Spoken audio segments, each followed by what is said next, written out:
What's happening? Bless y'all tonight. Y'all know what it is. If it's Wednesday night, that means it's Text Talks. I have something that I want to share with you guys tonight, man. We are in a series entitled What's in Your Hand. It's a series that we put together on financial stewardship. So we're talking all things financial. How do we get to a place of godly prosperity? Godly prosperity. So listen, I want you to sit back, click the like button while you wait, and listen. This is our opportunity to dig deeper into the text. All right, Ed, let's go.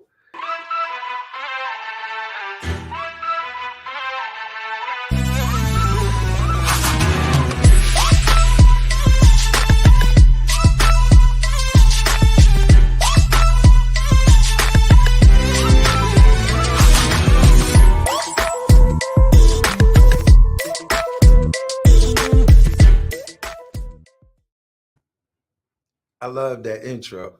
Listen, guys, God bless you. Welcome. If you are new to this platform and you've never seen me before, my name is Daimon Boots. I'm the pastor at Family of Faith Christian Center. And this is our midweek Bible study. This is what we affectionately call Text Talks. So listen, I want you to sit back. If you take notes, please get something to write down, jot down something that may stand out to you as a takeaway, something that you can dig deeper into after the broadcast. Listen, one of the things that I am deeply interested in is sparking the curiosity and the inquisitiveness of people to learn more about God. Our motto that we live by is we want to think biblically about everyday living. Listen, every day, God has something in his word that we can appropriate to our everyday lives. So, hey, what's happening, Elder Natasha? God bless you. Simone's in the building. God bless you. And that's our, what's happening, my main man, Nigel. God bless you, sir. God bless you, man. So that's our endeavor. Creative Melanin. What's happening? God bless you.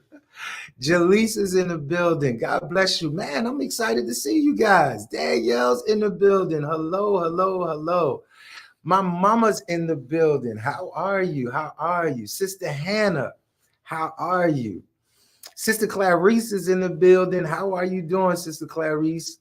Angie's in the building. God bless you. God bless you. God bless you. Sister Gladys, how are you doing? Man, y'all are coming in the building. Y'all are in the room. Sister Yvette, God bless you. We're talking about finances, man. And I'm excited to have this conversation. Creative. Oh, that's Chelsea. Okay. Okay. What's happening, Chelsea? What's happening, Chelsea? Listen, guys. Hello. How are you, Sister Barbara? God bless you. Welcome. Welcome. Listen, hit the like button. Share this with some. Hey, God bless you, Minister Kim. Good to see you. Good to see you. We're going to have a conversation tonight. Listen, we will not go long. We will not go long, but we do want to have a quality conversation. I want to give you guys a disclaimer at the front. Our internet was off literally the majority of the day today. So it's kind of working glitchy this evening. It literally just came on probably about an hour ago. So bear with me. And if it gets too funky, man, I will literally do this lesson tomorrow. So don't fret. We will have the conversation, but I just want to give you some upfront, man. This internet thing, OMG. So listen. I got some. Hey, Pastor Otis, God bless you, my brother. God bless you. God bless you. Glad you can make it. Listen, guys, and there's my baby, co-pastor. I love you. I love you. I love you. All right, guys. Listen, before we get started into tonight's discussion, I want to kick this off because we got some housekeeping to do. Listen, on the 31st of this month. Oh, this thing. On the 31st of this month, we are having resurrection service. Listen, it is going to be an amazing opportunity for those of you that may have been viewing us online. This is a great opportunity for you to come and sit with us in person if you're in the Charlotte area.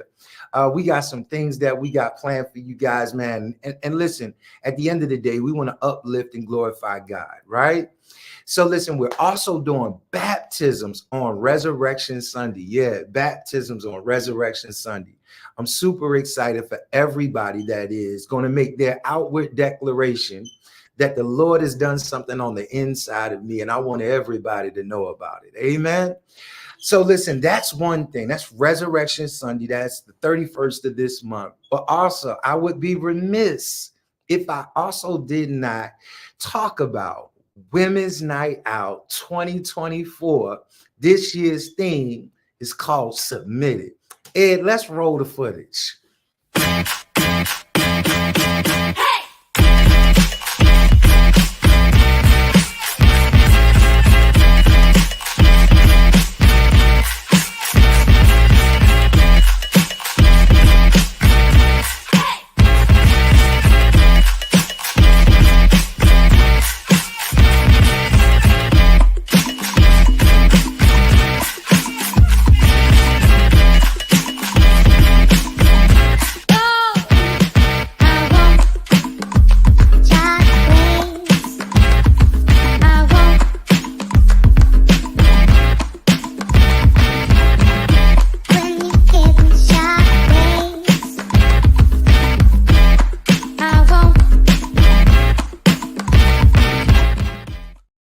All right, y'all see what it is. Listen, you need to get your friends, your nieces, your daughters. Listen, get your team to come. Sign up at WNODreamConference.com. And here's another caveat. For those of you that got boos, bays, husbands, nephews, listen, you can bring them as well. We need volunteers. Women's Night Out is a unique opportunity that we've taken from about 5 or 6 years ago at the inception of our inaugural Women's Night Out that only men serve. Only men serve. And we paved the way for the women in our lives, the women in our community, and the women in our ministry to have an opportunity where they don't have to do anything but receive from the Lord. So listen, if you know some brothers who believe in their women or any woman being able to have an opportunity to have an encounter and experience with other women in the presence of God, though, that man can sign up to at WNODreamConference.com. Sign up as a volunteer. Listen, man, I thank God for everything that the team is doing, that COP is doing through this ministry vehicle to reach, to help, to get women healthy and get them into a place, man, where they're connected with God at a deeper level. So listen, that's the last thing that I want to be able to share. I'm ready to talk about what we're going to talk about tonight. So listen, for our time together, what we're going to discuss is this topic called the possibility of freedom. The possibility of freedom. The possibility of freedom. Now, before I give you my foundational text that we're going to kind of leap from, I want to clarify what I mean when I say the possibility of freedom, because I know somebody's saying, I'm free in Christ. Where the Spirit of the Lord is, there is liberty. We're in a nation where we free-ish sometimes, but we're free. We're generally free, right? That's not what I'm talking about. Remember, our series this month is on financial stewardship. So we're talking about financial freedom. And tonight I want to talk about the possibility of being financially free. I want to talk about the possibility because I believe, matter of fact, I know with conviction that financial freedom is available to all of us if we have the insight, if we have a structure, and if we have a plan of how we want our life to then turn up, meaning when it's time to retire, if some of you are working in the corporate sector or you're working in the entrepreneurial sector, whatever the case may be, whatever your vision for your life is, you have to have a financial structure to be able to arrive at that life. You got to have a system in place, a plan, something that you're working that matches your dream. And we're going to talk about all of that tonight because it's in the Bible, but we're going to talk first things first. A foundational text is this, Ecclesiastes 11:6. This is a sage named Solomon, and this is what he says. In the morning sow your seed, and at evening withhold not your hand, for you do not know which will prosper, this or that, or whether both alike will be good. And Solomon is simply suggesting that, listen to this, if we're going to prosper with our resources, we have to get comfortable, listen to this, releasing our resources. Now, before you get tight, I'm not talking about tithes and offerings in this lesson. What I'm simply suggesting is what Solomon is putting forth is, if there is going to be an experience of financial prosperity that leads to financial freedom, there's a first thing first that I think all of us have to be able to wrap our heads around. And it is this principle that we are not going to hold on to money to arrive at prosperity. But what Solomon says is, you got to get used to releasing your money, and not just releasing it. I'm using this as a term, but I'm talking about knowing how to invest your money. And you got to get comfortable with the relationship of letting go of something that you desire to get back in a greater measure. Yeah, you got to be really reconditioned in our thinking. Let me make another truthful statement at the top of the lesson. We are not going to save our way into the financial freedom and the dreams that we have. I want to say that again. What I'm not saying is that we can't live a fulfilled life. What I'm not saying is that we can't honor God with our life. What I'm not saying is that we can't find contentment in life if we are just saving our money for retirement, saving our money for rainy days. That's not what I'm saying. I'm saying I want us to be clear that the vision that you have for the life you want to live, when we're talking about this financial freedom, that we are not going to save our way into financial freedom. Listen, there are just some truths that we got to kind of come to terms with. There are just some truths that we got to come to terms with. Number one, the retirement system itself right now is being utilized in its greatest measure than it's ever been utilized in the history of our company, our Social Security system. We have the largest part of our population, our baby boomers, are in retirement or are going into retirement in greater numbers, in great numbers. And the reality is that retirement system, working a job, having the retirement system pay you a steady check for the rest of your life, that is not going to supply most of us that have dreams of financial freedom and the type of life that we can imagine we desire to that we desire to live, or we believe that you know, if we could live, the possibility of living. Right? So that system within itself is not sufficient. Let me give you another truth, man, because some of you may not know this, but most of you do.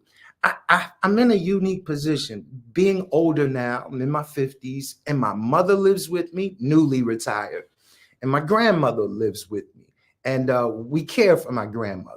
So I'm in a unique position where I'm beginning to see the realities of working hard. My mother has worked for every 50 whatever years of my life consistently, and being able to see that she made amazing money. I'm talking about better than the average would make, and earned over her lifetime, and then reach and arrive at a place where now her working days are behind her, and she still has vision for the rest of her days. But there are some very stark realities. The number one thing that I think stuck out to me is that listen to this, somebody write this in the chat, the high end of Social Security is roughly somewhere between $2,000 and $2,200 a month.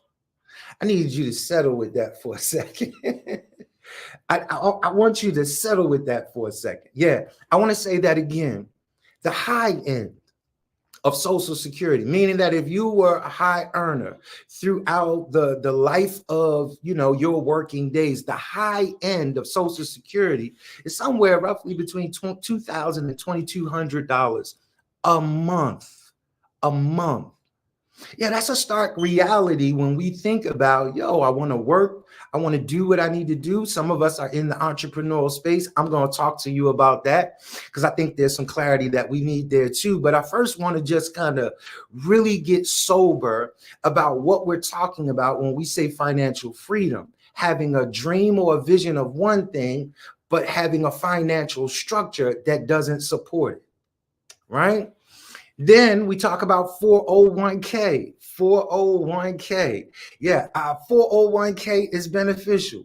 But here's the reality. Oh, my mom said 2,700 is the high end of Social Security. So for most of you guys, if you're working what I would say the average job, then $2,700 might be something that you earn in 2 weeks, not in 4 weeks. You know what I'm saying? So there are some realities. But the 401k plan, man, I know people that are my age have good money in 401k. And what I'm saying, good money is somewhere around 100,000 or better. But the reality also is that most people in our community have had to borrow against our 401k plan. So what that means is that you've had to take money out of your 401k for emergencies, whether they be medical emergencies or whether they be whatever that life throws at you, that average budget just didn't cover. 401k can look like 70,000 or it could look like, 150, 200,000. Here's another startling statistic. Most people in America are living longer. The retirement age is roughly about 67. They're trying to push it to 70. But what if you got 20 more years of good living left in you? I'm using that as an example, 67 to 87. And when I say good years, I'm talking about good years where you can get up, get out, see something, do something, build something. You still got the energy to live life. The statistics say that the average retiree needs roughly in 2024 about $3 million to retire comfortably. This is where we start hearing things, and I'm just talking. We're gonna get into the text. But I need us to get sober about some things. So the things that I'll be able to share with you, they'll have a different degree of relevance when we're talking through it. But here's some sober truths that I just happen to have a unique position and view of right in my own home. Here's another thing. When we start talking about healthcare, the healthcare system, if you're a senior and you're no longer earning and you're retired, healthcare does not cover fully all of your healthcare needs. We start hearing stories, if you just look at the news or you get news in your news feed from different outlets, you hear things like seniors having to choose between food and medicine. You know what I mean? Paying the taxes on the home that maybe prayerfully they've paid off already, but the $10,000, the $5,000 annually that it costs to pay the taxes on the home, they're going in a default. You got seniors losing their homes. What I'm simply suggesting is I'm not trying to scare anybody, but I just want us to be able to confront some very harsh realities that I think when you're in your 20s and your 30s, even in your 40s, you may not be aware of some of the things that are on the other side. Some of us know that my wife has literally in the last 18 months to 2 years lost both of her parents. There were some things that we just weren't aware of, and they had some things in place, and there were some undue costs that just came out of nowhere. What I'm trying to say is that we are not going to save in 2024 for the future that we're envisioning and dreaming for ourselves. It's just not going to happen that way. And Solomon is telling us this over 1,500 years ago, that the principle is still the same in his day as it is in our day. He says, in the morning, sow your seed. He's saying, listen, you got to be able to release your resources, get them into fertile places, because you should be expecting a return. It's an understood thing. Investment is the way to go. Now, with that being said, we've kind of done enough backdrop just to kind of warm up the conversation that if we're just working our job, saving our resources, saving is good, but for the vision that most of us have, if I asked anybody in the chat, give me a vision, write in the chat a vision of what you desire your future to look like. The saving routine is not going to fuel that future. I want to be clear when I say that. You can find contentment and fulfillment.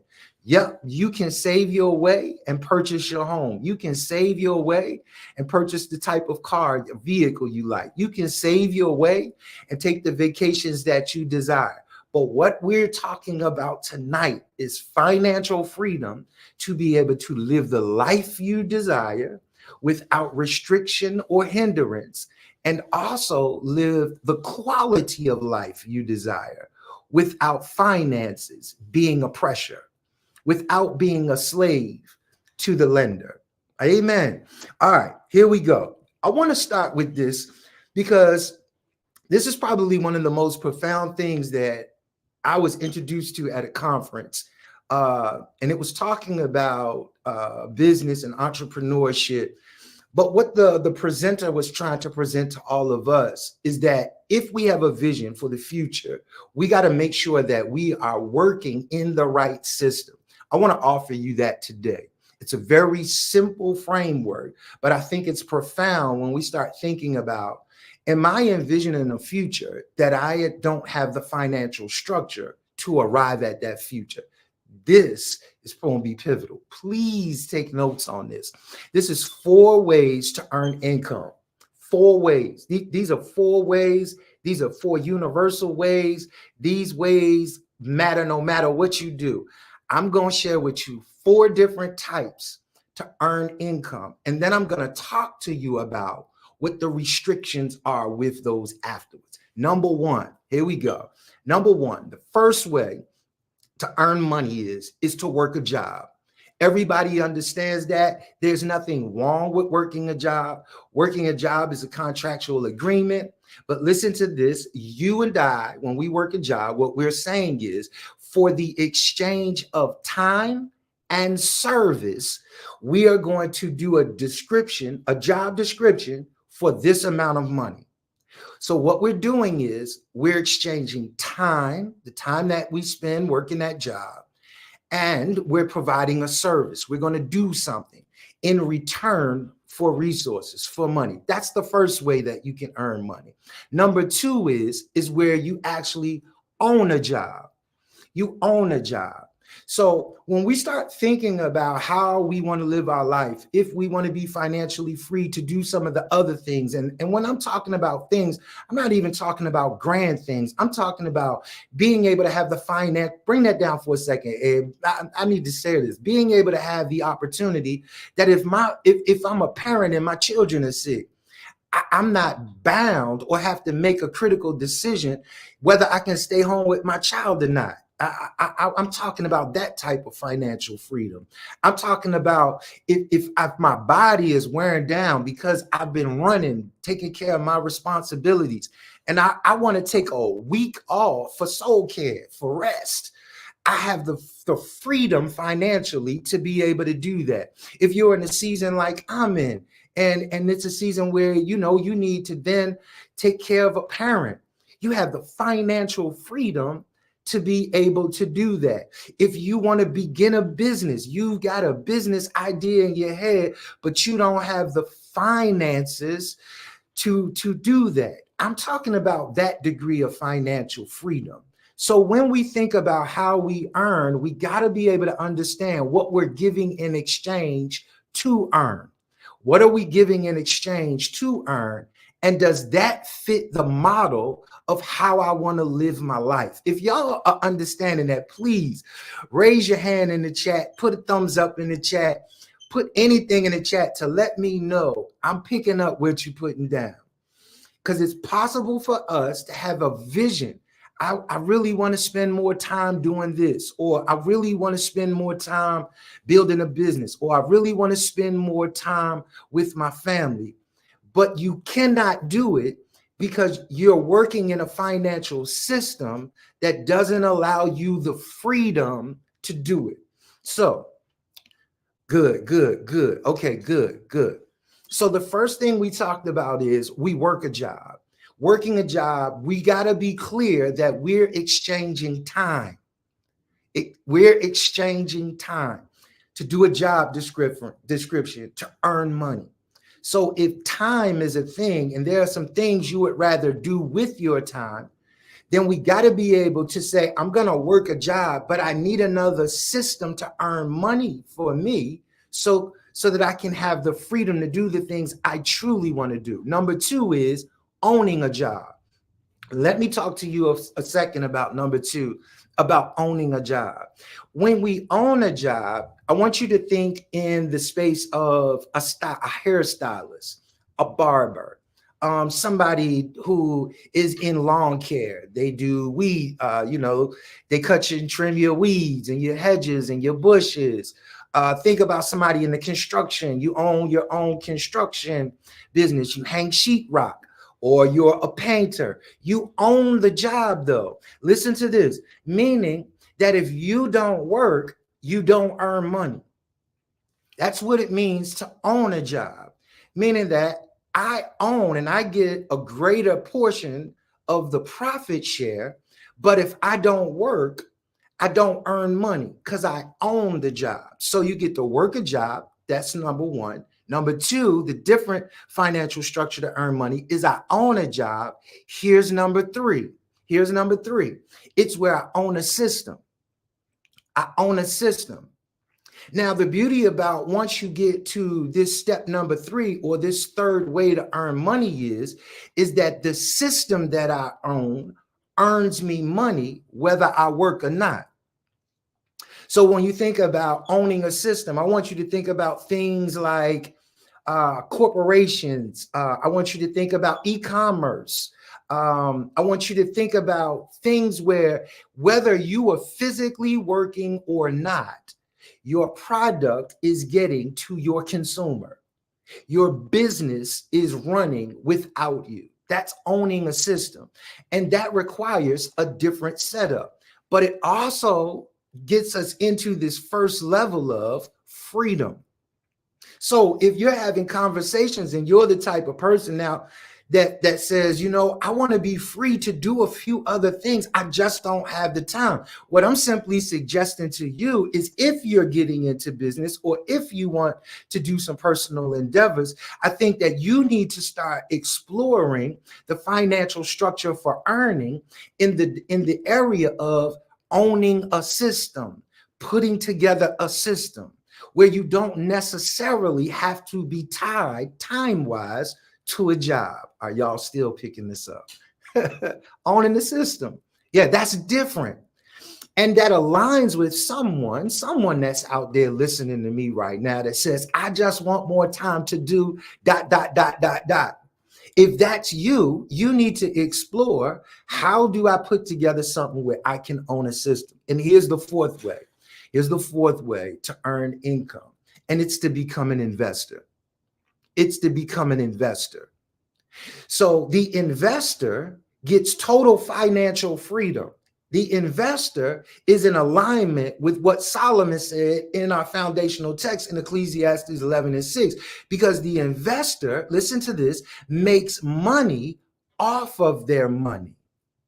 Yeah, the investor doesn't put together a org chart. The investor doesn't have to put together a system. The investor doesn't have to hire and fire and develop an HR department that has policies and procedures in place. The investor doesn't have to get monthly reports and things like that. No, the investor makes money off their money. Yeah. So if you are the type of person that has a dream of freedom, now, when I say freedom, also let me slow down, because I'm moving fast through this presentation. If you're the type of person, depending on what type of freedom you envision for your life, I want you to seriously consider those 4 different ways of earning money. And if, let's just say, I've never put a system together that can work without me working, then I'm saying, man, that's an excellent area to invest strategic study in. That's an excellent area to start gaining wisdom and knowledge in. That's an excellent area to get advised and counseled in. Man, if you've never invested and you like, yo, I like the idea of allowing my money to make money off, because the vision that I have of freedom for my life, listen, I want to live, I'm going to give you a word, coram Deo. I want to live in the presence of God, under the authority of God, to the glory of God. I want to be free to do and live my life to the glory of God without finances giving me fear that my bills aren't going to be paid. Yeah. I want to live totally free. And I want to make sure still that my children have the opportunity to get the education that they need. Yeah. I want to live totally free so that I can get behind other God-centered agendas and initiatives. Yeah. I want to live free to that degree.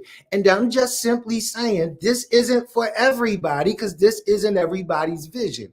But what I am suggesting is, if you have a vision, whatever the vision is, I'm imploring you, make sure that you have the right structure of earning potential. Make sure you have the right structure of earning potential. That's super duper important, family. Now, listen, when we start talking about this, give me 1 second, guys. Give me 1 second. Give me 1 second, guys. I'm sorry. Hold on 1 second.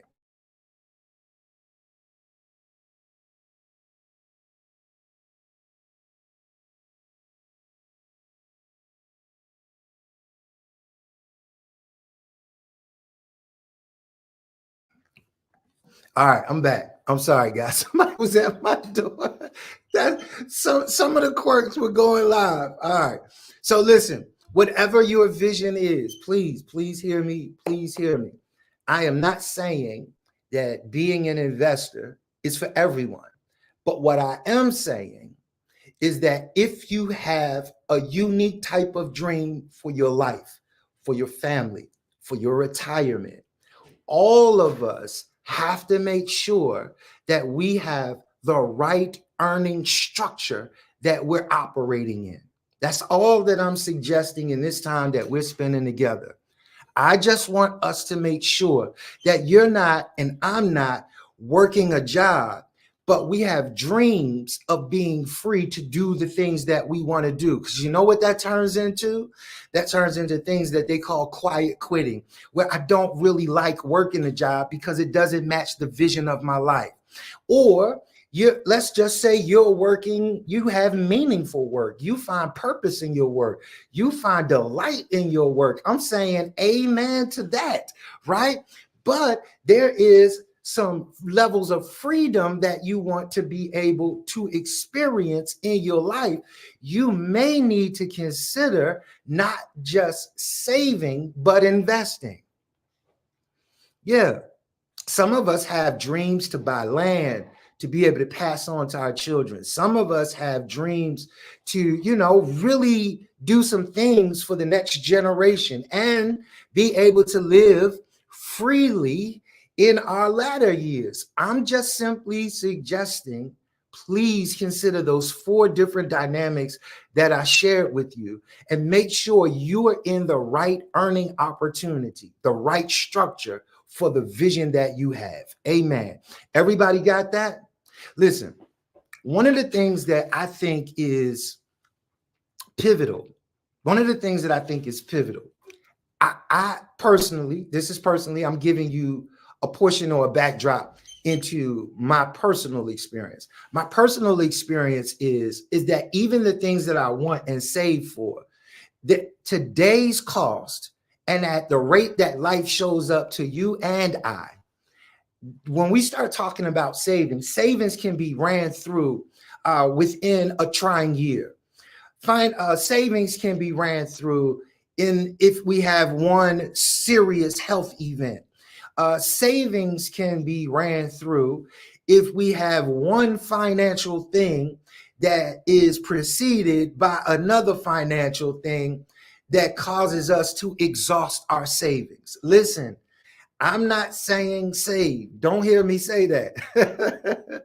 But what I do want to implore you, and I'm kind of tipping my hat to say that investing is actually where we should have more literacy. Investing is where we should have more interest. And investing is the area where our money gets to work for us to make money. I don't know about you, but I've been earning money by the sweat of my brow, whether it was jobs that I like to work or whether it was jobs that I felt like I had to work. The reality is, there is something that is sweet to my soul about my money going to work for me. Yeah, there's something really inspirational about my money working for me. Now, I'm not saying not work. I'm just saying, but I love to have another employee working alongside me while I'm making money. It's making money for me too. Come on, anybody feel that in the chat? Anybody feel that in the chat? While I'm getting up going to work, I want my money to go to work for me too. And for us to be able to experience that, we got to be able to explore this thing that is not talked about in our community. And for those of us who do have some working understanding and knowledge about financial literacy around investing in particular, a lot of us don't share the information. It is not common for us to have family tabletop discussions about investing. I don't know about you. If you did, then man, to God be the glory for you. But I know in my home coming up, and even me raising my own children who are grown, financial literacy at the investment level where money works to make more money, that wasn't something that was a family tabletop discussion.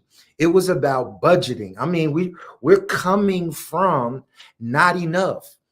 So the financial conversation and the financial structure is work a job, do the best you can, make sure that you leave yourself a candidate for raises, a candidate for upward mobility to get promotions. You do well by your money. You budget it well. You don't spend excessively. Come on, these when you're coming from where I come from of just enough or not enough, man, the financial conversation is very different. And a lot of us don't have people in our families, our immediate families, that have these discussions with us or even have this knowledge of how to have this discussion with us. And I simply want to now say to you, here's some hope, some strength, and some encouragement.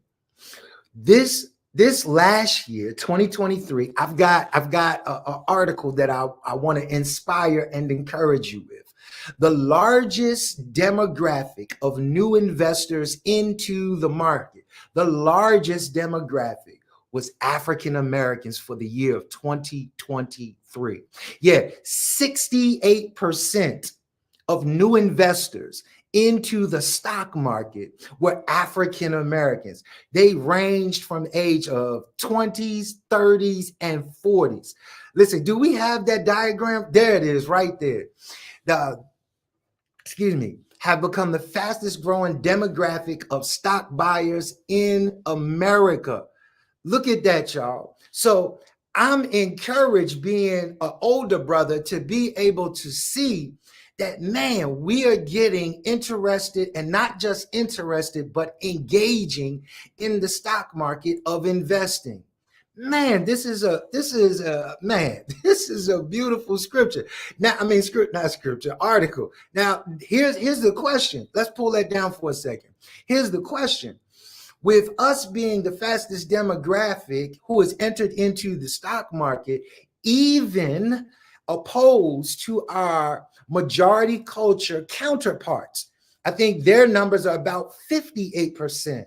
Even to our majority culture counterpart. I need y'all to hear that again. Yeah, 68% just launched out into the stock market. The largest new group, even against the majority culture. They were at about 58%. Now, here's the question that all of us have to ask ourselves. Is 68% of people 40 to 20 are entering into the stock market, taking advantage of this opportunity that's been around for over 100 years? The question is, are you? That's the question. We got 68% of our young people that are making money on their money. We got 68% of our young people that are saying, I want more, and I want something that aligns with the financial vision. I mean, the dream for my future financially. I want those to line up. Let me give you another. Can we pull up the next article? I want to read this to you guys. It says the rise was credited to the aftermath of the COVID-19 pandemic, which shifted different financial habits for Americans and led to the first investment in the stock market for some.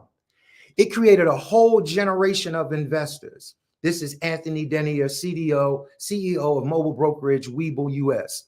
It says it's important to note, listen to this, guys, because there comes some information that we need to actually go into investment with. It's important to note an alarming trend reported by Ariel Investments and Charles Schwab among Black and white investors. While it doesn't appear individuals are energized when it comes to investing, there's also appears to be a lack of education surrounding those investments. According to the study, in fact, 47% of Black investors and 45% of white investors reported that they had invested their money in a sector where they lacked a full understanding. Let's take that down for a second. Let's take that down. Now, what I'm all for is not standing on the sidelines, being afraid, believing that if I have one in my hand, it beats two in the bush, or believing that as long as I got my money in my hand and I got some stash under my bed, I know where my money's at. I don't want us to get caught up in that. This is what we need to be able to explore. That if there's an opportunity for us to live the dreams that we want to live and see the future that we want to see, regardless if we are working a meaningful job that adds value to us, no matter if we're in entrepreneurial endeavors and that's the route that we want to take, we find joy, pleasure, and honor unto God in doing it, no matter what it is, to leave the investment market empty of our funds, to me, is negligent. It's negligent. Here's some more stats. Let's talk stats because I want to give you guys numbers because I'm about to be gone. I'm gonna show some more slides, but I'm about to be done. Here's some startling facts. I don't know if anybody has ever looked up what is called fractional banking. Fractional banking. Somebody write that in the chat for me. Fractional banking. I'm not going to explain it, but the reality is that the bank is able by law to only hold 10% of what it is that they bring in on hand. You know what they do with the other 90% of the banks like Wells Fargo, Bank of America, Chase? You know what they do with the other 90%? They invested in the stock market. They invested in the stock market. Yeah, they invested in the stock market. And then you know what they do? And then they loan that money to businesses and corporations at an annual percentage rate. So they're taking our money and they're giving us 0.02 or 0.01%. It's gangster. It really is gangster when you actually understand what's really going on in the financial system. They're giving us 0.01% for our money. And then they're taking it, and by law, they only need to keep on hand 10% of it. And then they charge us fees. You go to certain ATMs, there's a fee. If you want to pull money, there's certain fees that are attached. If you have a bank account that has this amount of money, there's a certain fee attached. Then they are charging us to hold 10% of our money to put our money in the stock market and then get the benefits of the increase of our money and turn around and lend it to businesses and corporations. And they do it at a percentage rate of interest. Well, For me, I'm getting tongue tied. For me, it makes no sense to hold money in a bank. It only thing that at this point in my life, and this is for me, again, I'm not telling you what to do with your resources. I'm trying to encourage everybody to at least lean into learning.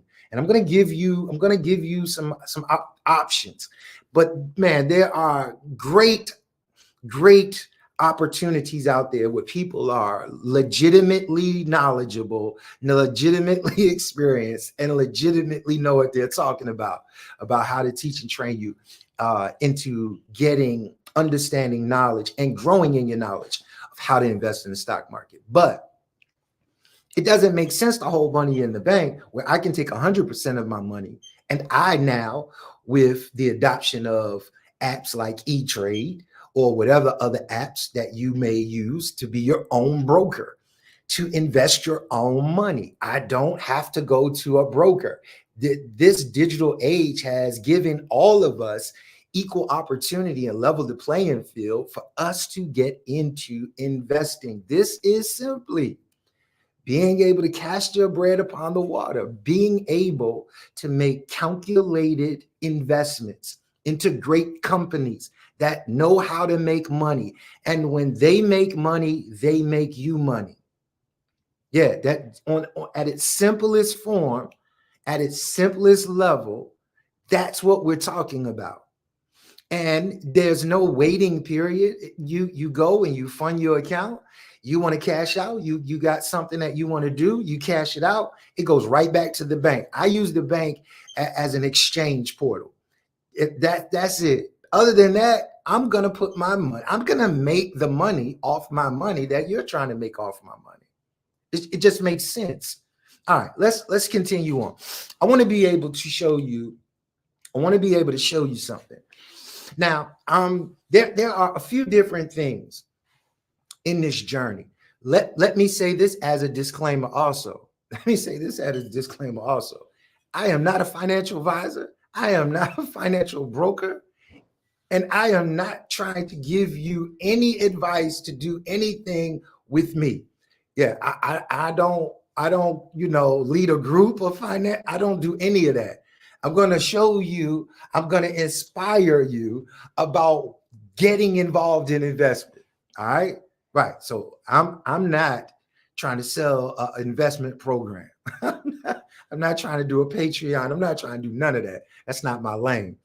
But I do want you to be encouraged to be able to learn, increase in knowledge, and get your money working on earning money through investments. So I belong to a few groups, and I think that there is a practical step to get your feet wet in this area of gaining wisdom and knowledge about investing. So one of the things is knowing what outlets to go to. Listen, guys, it is a whole lot of people out there talking good and don't have experience. They just have the language, or they're trying to get you wrapped up in something so that they can get a quick dollar, but the information they're giving you on the back end is a shot in the dark. Listen, I know because I've had to weed through all of those that sound good, but wasn't given solid advice, to be able to get to the place where you say, you know what, I'm glad I found this group of people. I have a few different, I don't have one person that I kind of listen to, but I want to suggest to you being able to get onto YouTube and just subscribe to some financial channels so that you can get familiar with the language. Listen, subscribe to some financial channels so that you can get familiar with the language. Now, I want to tell you, most of those channels, I'm giving you some games, some get you through the weeds. Most of those channels, mostly all of those channels are attached to some paywall, whether that be a paywall of coming into their Patreon group with different tiers of buying in, and they have different levels of conversation with you. Those are good if you're in a serious group. And then most, if not all, of those financial channels that talk about financial literacy, they almost all also offer classes. And those classes, listen to this, range anywhere from $600 to $900. But before you let that number get you, throw it off, you can make that $900 off of one investment. And I'm gonna show you. I got some slides. I can't show you everything because I do belong to a group. So I can't give you names. I'm definitely not going to reveal the stocks that they're talking about investing because I don't want anything to do with advising anybody on a stock pick because that's not my lane. I'm going to say that again. I am not going to do anything about showing anybody anything about an investment pick because that's not my lane. I'm not qualified to do that publicly. I have some people that go on a journey with me and we kind of rock out together. But I do want to be able to share that with you. There are a couple of places. Number one, I don't know if you guys have heard this. Somebody write this in the chat. Earn your leisure. Earn your leisure. Earn your leisure. These are some young brothers that I appreciate. They have access into some spaces to be able to have quality conversations with real life people that have big businesses, multi-millionaires, multi-billionaires. I think they just had the lady, I forget her first name, Cochran. She's on the Shark Tank. Earn your leisure, man. These guys just were at the State of the Union address. They were escorted by one of the political parties to be able to sit during the State of the Union address. I mean, these guys at the bottom level are quality and they know what they're talking about. And I think they got like over 1 million subscribers. They have an annual convention that's called Invest Fest. They just had one in Atlanta last year. I think this year they're going to Houston. Earn your leisure, and they ain't paying me, obviously. You know, these dudes don't know nothing about me. This is a channel that I would say, go and get your feet wet with some language. There are a couple other channels. There is a guy called, I can see his face. I listen to this brother. He's a Christian brother, and he talks investments. I'm gonna come back to that. There's another young brother. This brother came out of the streets and learned how to invest, and he does quality investing with proof positive results. Wall Street Trapper, the Wall Street Trapper. Somebody write Wall Street Trapper in there. His slogan is Wall Street looks like us right now. And these are some of the online social media influencers that I believe fully are pushing the needle for younger investors to get into the market. I totally believe that. These guys have huge platforms, huge followings, and their results have proof positive. They have proof positive results into their work. Wall Street Trapper, young dude, probably, I think Wall Street might be late 30s, early 40s, but he's younger than me. Another brother, PhD, Dr. Boyce Watkins. Dr. Boyce Watkins, he's unique, but he's got a PhD in finance. So I rock with him every now and then. I don't endorse everything that he says, but every now and then I rock with him for the fact that he does have a PhD, an earned PhD, and his PhD is in finance. That's amazing to me. So that's a couple. If you get into those spaces, listen to this. If all you got to do is look on those channels and see who they follow. When you find quality, this is how I weeded through all of the rigmarole. When I found quality people, I clicked on their page to see who they follow, because quality people usually follow quality people. Real simple way to be able to weed through the process of, you know, running into whammies or one-hit wonders or people that come one day and they're gone the next day. So I follow the people that quality people follow. And I kind of weed through it. I take time and I see if they, you know, speak my language. I see if I have an inward, you know, you know, if I'm feeling them or not. But what I'm there for is financial literacy. Now, what I want to say to you is you're not going to get the benefit of understanding how to actually set up an account, make investments, or do the thing where real money is being traded at, which is stock options. That's another tier of investing. I suggest everybody just get some quality companies into your portfolio. I think everybody needs to kind of set a investment base, and then to be able to also get a financial temperament. Like, you need to know what you're cool with when the market goes up and down. You know, are you going to grab your heart? You going to faint? Are you going to bug out? You know, because for every green day, for every 3 green days, there's a red day or 2 sometimes, right? So you got to kind of also know the companies that you want to invest in, because there's a temperament. Listen, investing is emotional. It's psychological. And you got to be able to develop your temperament about investing. And there's a pathway. There's just so many ways to get into the market where your money is making money for you. All right. Here is a couple of things I want to suggest, just to be, not suggest, to show you, just to be able. Is this over? Is the live stream over? Oh, I'm getting a signal, y'all. I'm sorry. I just want to be able to share this with you to encourage you and to share with you that there is a level playing field, guys. There are people out there, everyday people, that are investing and they're making money off of their money. Now, let's just run through these slides. I want to read them and we're just going to keep running through. This is from a chat. Listen to this. This is one person talking to somebody else in a Patreon group I belong to. Nah, cuz I'm taking a gamble. I don't care. Y'all not about to eat without me. I just put in for one contract, 1,000 call for $1,110. I got a ball of EJ Apple. I'm ready to play. Oh my God. And he's getting wisdom from somebody else in the group. He like, yo, you up, fam? Keep rolling it over month to month. That's what I'm doing. So look, if I had the opportunity to show you this, listen, this is like this could be my cousin.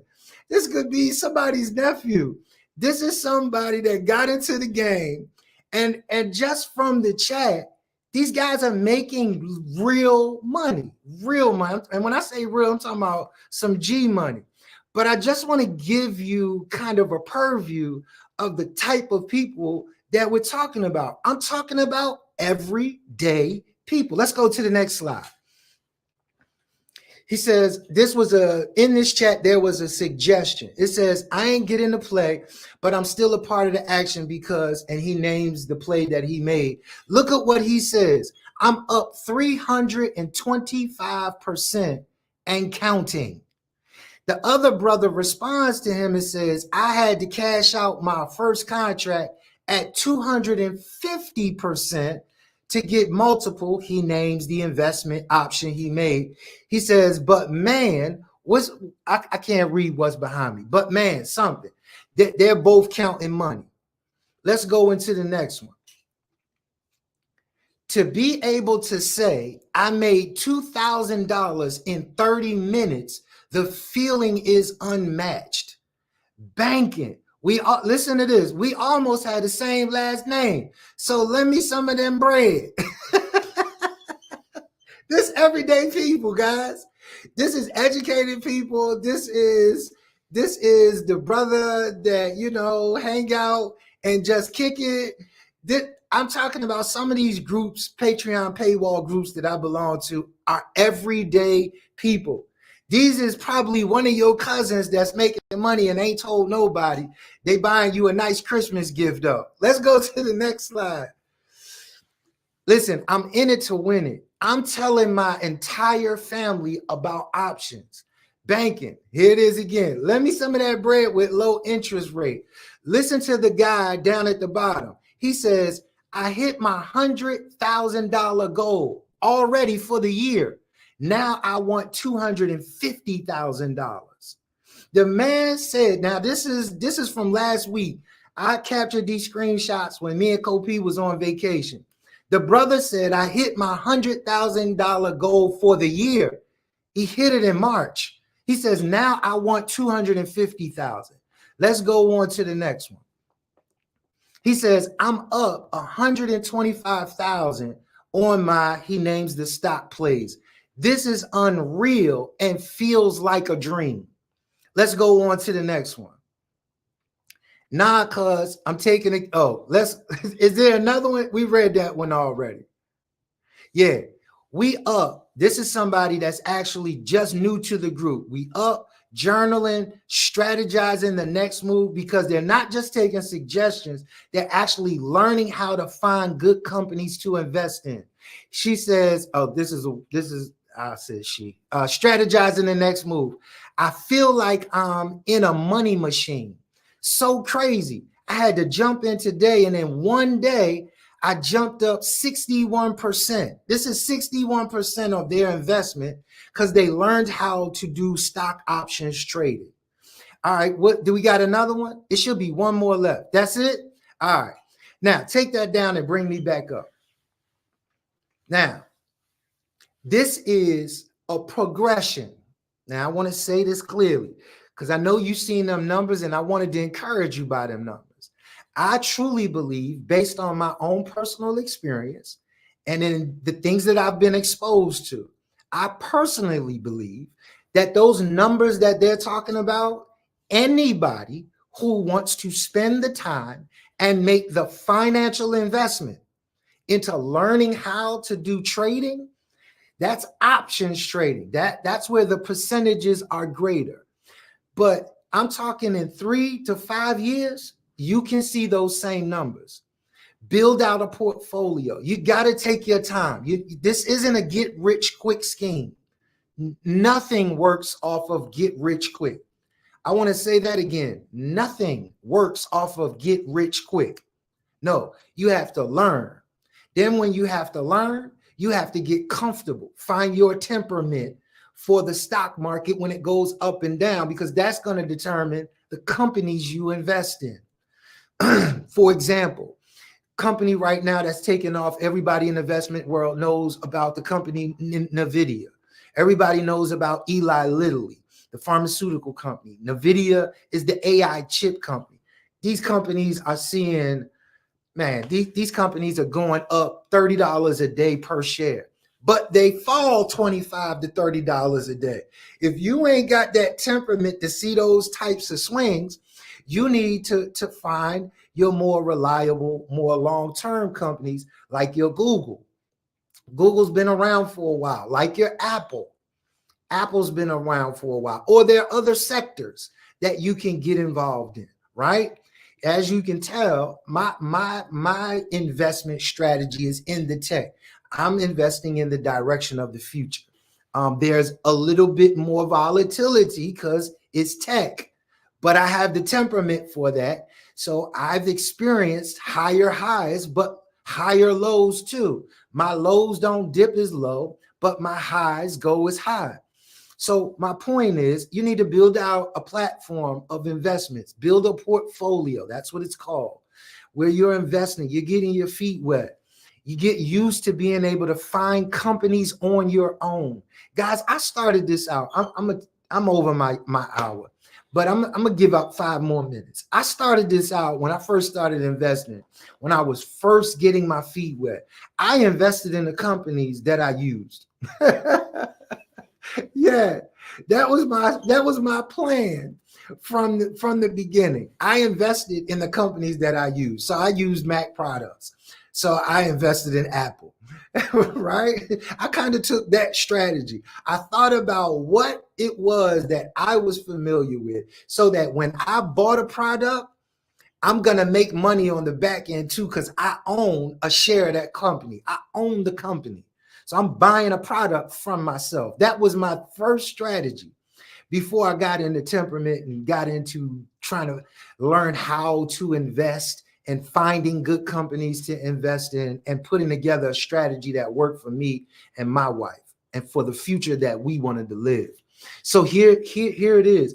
Then you move into something like options. the thing that you see from that group that I'm in right now, where you see all of these returns, 60 something percent in a day, 325% jump over a 30-day period, reaching $100,000 of profit in 3 months. That's another level of investment. You want to learn your way into what it is that you're involved in. I do not encourage or suggest anybody jump in and go to the moon. Now, unless you got some liquid capital off to the side that you don't mind paying the price for learning, then I'm saying amen. Do what you need to do, but you need to find out what works best for you. Because at the end of the day, let's go back, let's do a hermeneutical loop. The reality is, when God had provision for Israel to be financially free, that he was going to take care of them, it was going to be because they honored him with their resources, and they became a shining representation of what life in relationship with God would look like, that he would protect them. He would make sure that he sent the rain for them. He would make sure that in their honoring of him, that he would make sure that their harvest would multiply greatly. But he also gave them a strategy of how to assign and how to separate and invest their seed. Listen, guys, everything that we do, for those of us who are believers, yes, we can understand the systems of this world, but wealth and financial freedom for us looks different. It's a reason for it. The reason is so that we would be looked at uniquely different, because we live uniquely different, and we don't have to get all of our resources, our prosperity, our generational wealth from the sweat of our brow. Amen and amen. When I think about how God has been good throughout the years, I think about some of the things that we just take for granted that we have access to, that whatever we put our hands to, that we desire to glorify God with, God says he'll favor us and he'll bless us. That means that if we go into investments, if we go into business, if we save and do right by our money and our family, that the true gift of financial freedom comes with fulfillment. The true gift of financial freedom also comes with the ability to pursue and live our lives to God without being slave to a lender, without being a slave to someone else's dream. Listen, guys, there's a reason for generational wealth. There's a reason for legacy. There's a reason for financial freedom. And all of us have to make our minds up from the beginning. I'm not doing this just to get stuff. I'm doing this so that I can live my life in the presence of God, under the authority of God, to the glory of God, and to the flourishing of my family and others that God brings into my company. Listen, I thank God for your time. I pray that y'all are encouraged. I pray your interest is piqued. That's all that I wanted to do. I wanted to pique your interest, to look into this direction. Remember, 68% of new investors were our young people. Yo, big ups to our 20, 30, or 40-year-olds, man. Y'all are getting ahead of the game, and I'm excited to be able to witness it, and even at 50 plus, be a part of it. To God be the glory. Listen, this is our midweek Bible study. If you would love to support our ministry, there are two easy ways for you to be able to do that, and the things and the vision that God has called us to, which is to bring families together so that we can be healthy and whole, that we would understand biblical principles, live our lives to the glory of God, honor God through our discipleship to be conformed into the image of God.